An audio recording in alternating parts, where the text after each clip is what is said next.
大家好，歡迎大家嚟到香港學界運動升學資訊，我係 Energy。今日嘅主題係運動成績好，但係升唔到心儀學校，問題出喺邊？呢一個問題其實問得好好啊！點解有時小朋友運動成績好好，但係最後都升唔到心儀嗰間學校？呢個問題真係問得非常好，因為呢個情況喺現實入邊其實好常見，而且問題通常唔係出喺小朋友身上。第一個現實，每間學校每個項目只可以派2個。我先講一個好關鍵啊，但係好多家長唔知道嘅事實啦。喺學界比賽入邊，每一間學校每一個項目通常最多只可以派2個選手，即係話就算你小朋友成績好好，但如果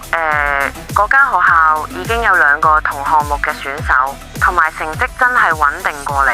咁喺學界層面，你小朋友呢就冇謂，呢個唔係針對你，而係制度本身就係咁運作。第二個現實，教練體育會早已有心目中人選。第二個原因更加現實，好多學校嘅體育項目其實背後都係啲長期合作嘅體育會，熟悉嘅教練團隊。如果負責嗰個項目嘅教練同某間學校已經有良好合作關係，佢哋通常好早已經知道呢個年齡層有邊幾個係重點培養，邊啲學生未來成績估計會去到邊。如果專業判斷之下，覺得你小朋友將來未必達到佢哋嘅目標定位，就算而家成績唔錯，都未必會優先考慮啊。呢個唔係話你唔好，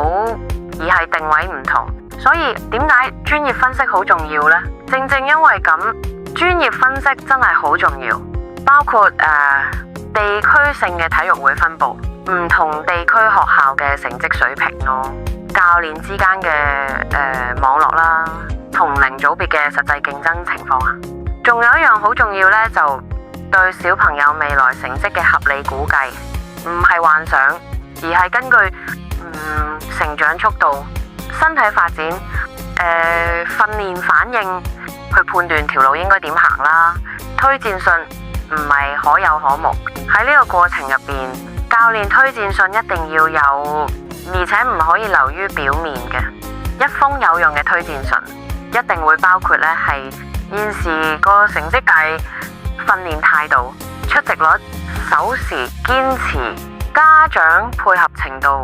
呢啲內容對學校嚟講比單一成績更加重要。運動好都一定要有基本學術能力咁樣啦。我一定要幫學校講一句公道說話，就算小朋友運動幾出色，每一間學校都一定有基本學術要求，所以家長一定要清楚自己小朋友嘅學術能力，唔好淨係用運動眼衝，配合實際情況揀學校啊。運動係加分咯，但係唔係唯一條件。善用公開資料，家長要早做功課。咁其實好多資料呢已經喺公開平台可以揾到，例如香港學界體育聯會嘅網站入邊有各區成績、學校表現、項目嘅分佈啦，家長可以 K 嘛，預早了解同區對手，睇清楚全個項目嘅實際水平，唔好等到面試前先發現原來咁多人勁過我。我之後嘅影片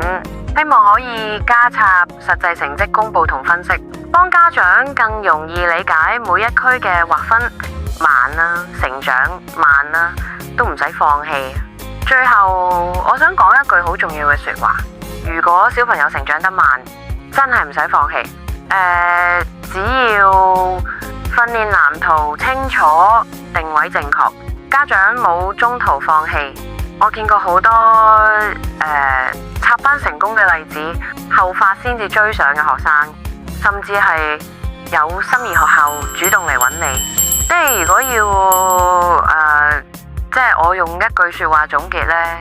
運動成績好唔等於一定入到心儀學校㗎嘛，關鍵係定位、時機、網絡同準備。而記住一樣嘢，家長先係小朋友嘅金牌教練。如果你覺得呢條片對你或者身邊嘅家長朋友有幫助。記得讚好、訂閱、分享。香港學界運動升學資訊。如果你有具體問題，可以留言